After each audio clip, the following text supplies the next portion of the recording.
Homemade siomai. So, napakadali palang gumawa ng homemade siomai. Tapos, ayan, may toppings na chili garlic oil at saka may toyo na may lemon. Tapos, yan yung mga ingredients niya. May ground pork, may carrots, may celery, may onion, may nor cubes pork, molo wrapper, at saka isang medium egg. So, combine all the ingredients maliban dun sa molo wrapper. Tapos, naglagay ako ng kunting durog na paminta at saka asin, dagdag pampalasa. Tapos, ganyan yung paraan para ilagay yung mixture dun sa loob ng molo wrapper. Ayan o. So, kailangan naglagay dun sa gitna ng molo wrapper saka pipigayin.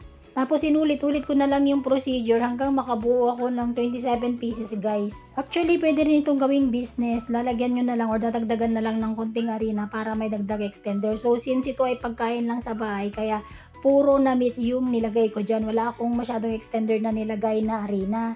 Tapos ayan na yung nagawa ko. Nasa 27 pieces yan.